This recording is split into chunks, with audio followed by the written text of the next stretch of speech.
Hello everyone, Shroomraver here, and today I'm excited to be bringing you my 5th battle in the CCL. Yes, indeed. Remember the CCL, the Chuck E. Cheese League? Course you do. Now, I'll go into the admin of this whole situation before we get started.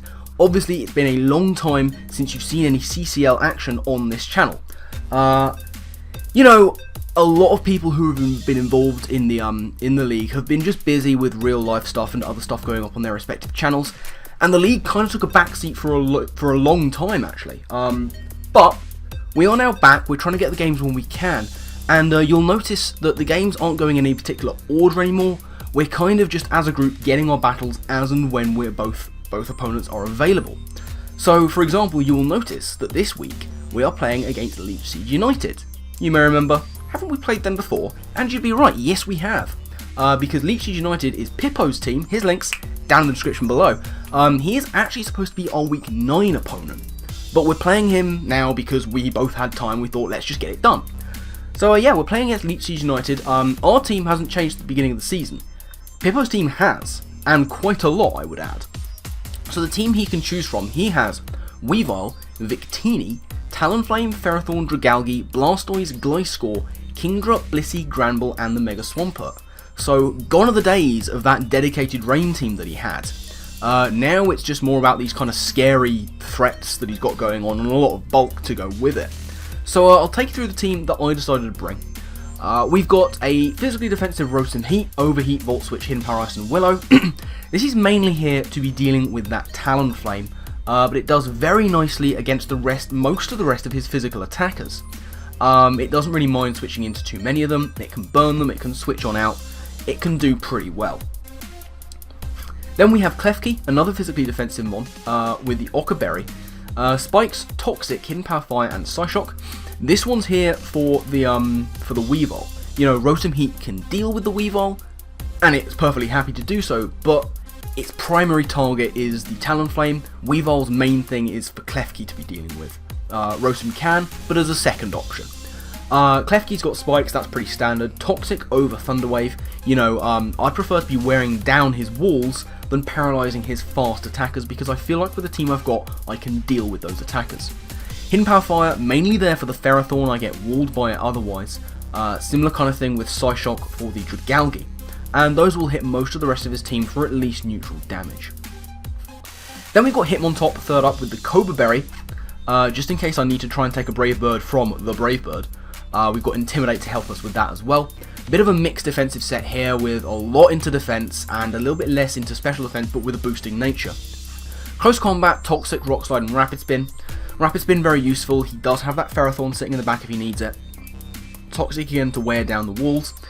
Close Combat hits a lot of things. Rock Slide is there for mostly his fire types, which kind of, they take close combats very well. You know, Talonflame will take it and roost off the damage and beat me 1v1 as it did in the last game.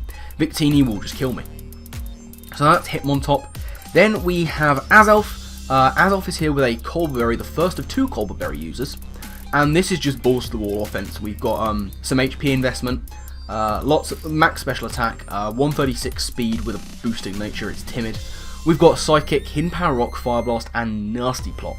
+2 Azelf is scary, it outspeeds everything it needs to, that is unboosted. And those 3 attacks, Psychic, HP Rock, and Fire Blast, they'll hit everything.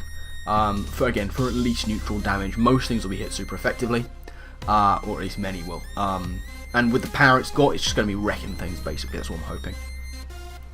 Then we've got our second Colberberry user, that's going to be Aegislash this game. Max attack, max speed, adamant. We have got Shadow Claw, Head Smash, Sacred Sword, and Autotomize. This is a classic late game sweeper, the kind of thing that Gary was very fond of last season. He used it very effectively, so I thought I'd give it a go. And you know, it's an Aegislash, it hits hard. Finally we have Milotic. This is the third of our fully physically defensive mons. Because this is a team that has a lot of physical offense. Not too much in the way of special. Dragalge is his main special threat. Kingdra can do it as well. As can the Victini to an extent, but for the most part his team is physically based, so Milotic is here as a kind of catch-all physical defense mon. It doesn't actually have Recover, it's got Leftovers, but it's got Competitive, Scald, Ice Beam, Hidden Power Fire, mainly for the Ferrothorn, and Substitute, just to be scouting it out. If I can set up a sub on a potential Ferrothorn switch-in, or indeed a potential Ferrothorn Hazard Set or Leech Seed, then we're going to be in a good position. So that is pretty much the team. Pippo, the team he decided to bring: Gliscor, Victini, Dragalge, Talonflame, Granbull, and the Weavile. So as I suspected, a very physically, offensively based team by the looks of things. That Victini could be special just because he has the Talonflame, or it could be that the Talonflame is a support set and he's physical Victini. You've got Weavile, obviously physical. Granbull could be either offensive or a cleric. I'm expecting maximum special attack on Dragalge just to be his big special hitter, possibly even specs. And the Gliscor. The Gliscor is an interesting one, and I'm going to get onto Gliscor's set as we get into the battle, but that is a look at the team. So without further ado, let's get right into the battle and see exactly how things played out. So, I'm going to lead with Cooking with Dave. Cooking with Dave.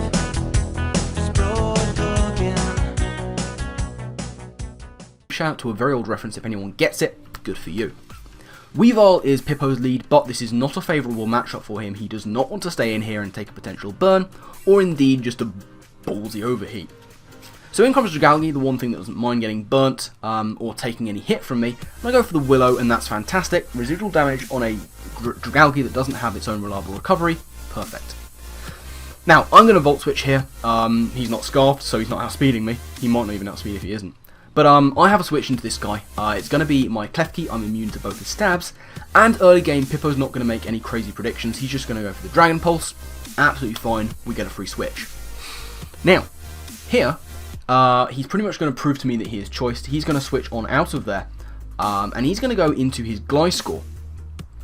Gliscor comes in, and I'm going to drop a layer of spikes, and that is fine.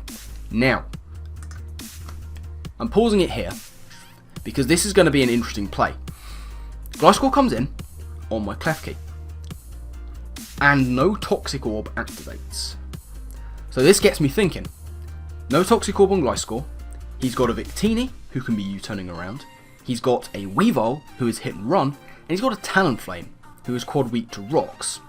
And aside from this guy and the Talonflame, everything takes spikes damage. This gets me thinking, he's got Defog. And if he's got Defog, he can't have Toxic Heal. Which means he's Hypercutter or whatever other ability Gliscor gets. So what I'm going to do, as you'll see here, is drop a Toxic. I managed to Toxic a Gliscor. He's just going to go here for his Stealth Rocks. And as you will notice, at the end of this turn, Gliscor takes Toxic damage. So, we get that one right, and now this thing is on the timer. Now he is going to switch on out here, and he's going to make an offensive play into his Victini, potentially expecting another layer of spikes. But I am going to go out and make a switch of my own into my Hitmontop, which is good. You know, I was looking to get rid of the rocks as soon as possible. I get an Intimidate here, but I still don't want to take a hit. It's possible that he's special, and I don't want to take that risk. So I'm going to go into H2O Sneck It, shout out to Evelyn, and he's going to go just here for the U-turn. Get himself some initiative, which is fine by me. So, who's he going to go into to take on my Milotic? That's going to be his Dragalge, take a bit of spikes damage, and this is fine. Now, I'm going to be outspeeding this guy because he's a Dragalge, so I'm just going to scout him out by going for a substitute just to see what he wants to lock himself into. And he's going to go for a Focus Blast. I guess predicting my Klefki, it's probably the best thing he has to hit me. But this is fine, I can stall this guy out if I particularly need to, and I don't think I'll be taking too much damage from Focus Blast anyway. So I'm going to go for Ice Beam. I get a crit and I take out the Dragalge. Now that crit did matter, I wouldn't have taken him out. Usually, he would have gone down anyway, but it just meant I don't get too much damage on my Milotic, which is good, because I don't have Recover. Now here in is going to come the Weavile. Now I could stay in, but I do want to save my Milotic for a little bit later, so I am going to switch out into one of my safe switches into the Klefki, the Weavile. It's going to be my Klefki. Now, he here is going to go for a sub of his own, and this is a bit scary. I don't want him setting up sword stances or focus punching or anything, but it turns out he goes for Beat Up. And it's on about the second turn that I think, oh, he's King's Rock. That's not good. I don't like this at all. And as you'll see, after this turn, we flinch. So he's King's Rock Beat Up, which is just offensive and obscene. Here he is going to go for the knockoff. He wants to get rid of my Ockerberry so that he can hit me with his fire types. Here I don't flinch. I am going to go for my Hidden Power Fire. That's going to break the sub on the Weavile. Now he doesn't want to stay in here and risk me taking him out. So he's going to go into his Gliscor as I set up... No, I go for just another Hidden Power Fire, which is fine. Absolutely fine, I can deal with this Gliscor, he's taking toxic damage, he's eventually going to go down. But I don't want to take an Earthquake, not right now, so what I'll do is switch into my Hitmontop. I'm very bulky, I don't get the Intimidate because he's Hyper Cutter, very nice on his part. He's going to go for Earthquake, and, you know, it's looking like a 3-hit KO from that range. So I'm pretty safe to stay in for one more turn and try and get a Rapid Spin off. But here is where he reveals Defog, getting rid of Spikes and Rocks as I just go for that Rapid Spin. So, you know, I don't really gain anything from it, but it's fine. You know, Rocks are gone on my side, whatever happens, and he's taking big Toxic damage. Now, he's going to switch on out here, and he's going to try and get himself some initiative by going into his Talonflame, but I didn't want to take another Earthquake, so I'm actually going to pull a switch into Rotom, which is absolutely perfect. This is the perfect switch. And now in is going to come to take the impending electric type attack, the Gliscor. And I just go for the Volt Switch because it's my electric type attack of choice. Now, at this point, he's going to try and see this as an opportunity to get a Roost off, which is exactly what he does. Now, I do pack the Hidden Power Ice, but it's not going to be doing too much, and it's becoming very apparent that he can't touch me. You know, he has Earthquake as his only offensive move. He can't touch me at all, which is brilliant. I can completely wall him. He's going to get up his Rocks, but what I can do here is just keep clicking Volt Switch. I lose nothing by it, because eventually, due to the Toxic, he is going to go down, and he can't touch me, so he's going to have to be the one to switch out if he wants to save this guy. And as you can see, that is exactly what happens, predicting me maybe to go for an HP Ice this time. He's going to go into Victini, but I'm just going to keep clicking Volt Switch until I can get the initiative of some description, or the Gliscor goes down. So I do that, I go for the Volt Switch, get the initiative off, and go into my Hitmontop. I'm kind of looking for a spin, but I don't want to stay in here all the same, just in case he is mixed. So I'm going to pull the switch, go into my Milotic, who is a fairly safe switch into this guy, whatever's going to happen. And as you can see, he is mixed, he packs the Blue Flare, and that's going to do nothing to my Milotic at all. Not a tiny little bit of damage was done that day. Now, he can't stay in here in case I have to recover. I don't. But he's going to go into his Gliscor right about now, just sacking it off to my incoming Scald, which is great. Down goes Gliscor, and that is a second KO for Milotic, who's putting in a big shift in what I think is only a second game. So I'm back over half, and Milotic's looking really good. It's 6-4. In comes the Weavile, and he's realising that his only way to take me out is basically to flinch me to death. He's going to go for Knockoff, get rid of my passive recovery. Unfortunately for him, he's not going to flinch me. I go for Scald, and we get the burn. Fantastic. Weavile's on the timer himself, and he's basically crippled now. He goes down next turn anyway. What he's going to do is try and get as much damage as possible. He goes for Beat Up. It's not going to take out Milotic. It's not going to do it, and as you can see, once again, Milotic, very well trained, is going to break through, and he's going to take out the Weavile. So down goes Weavile, and that's a third KO for Milotic, looking really good.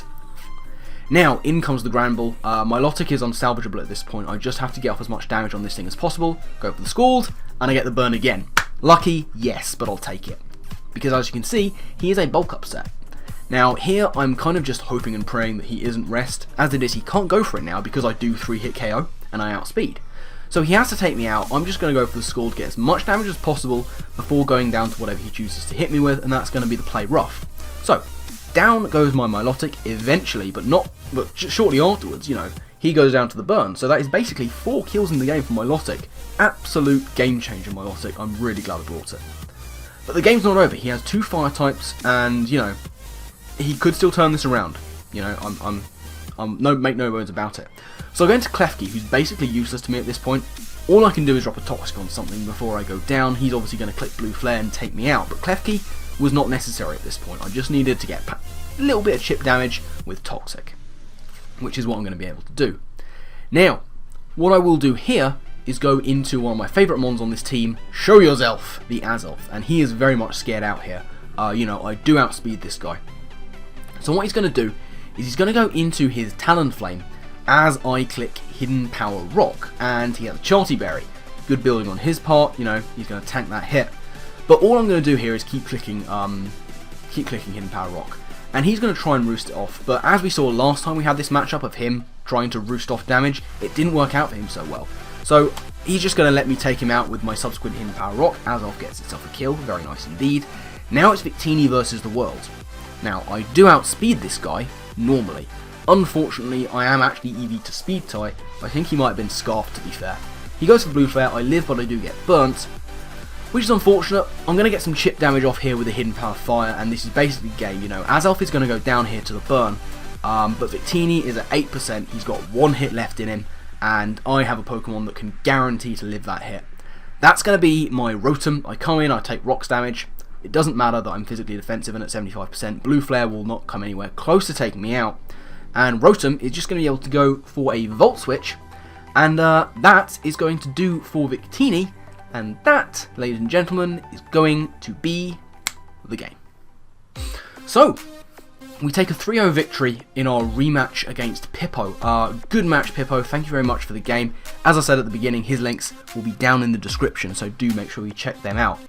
I like the team I brought to this one. My Milotic put in an absolute shift, getting 4 KOs and just putting the team on its back, really. And, you know, the ones it didn't take down, I was fairly well prepared for. I thought I had a good matchup with the ones I brought. You know, he didn't really have too much of a way of dealing with my physically defensive bulk that I brought. You know, I had Mons to deal with everything he had on the physical side. Once Dragalge was neutered, it was pretty much going to be an uphill struggle for him. Aegislash, unfortunately, or Totemizer is going to have to wait until another day. But yeah, Parasect Germain after 5 games sitting at 4-1, which is fantastic. I'm really happy with the performance so far of this team. Now, next game, I mean, it could be against anyone. I say that, I've already had the game. The next game that we had is actually going to be against Rog, the Roger Rabbit himself. We're going to be playing against him next. That'll be the next video you see from the CCL on this channel, probably going up maybe tomorrow, maybe in a couple of days' time, certainly before the end of the weekend, I would hope. But yeah, that is going to tie things up from me. So thank you all very much for watching. I do hope you've enjoyed. And I guess with that, I'll see you next time. Laters.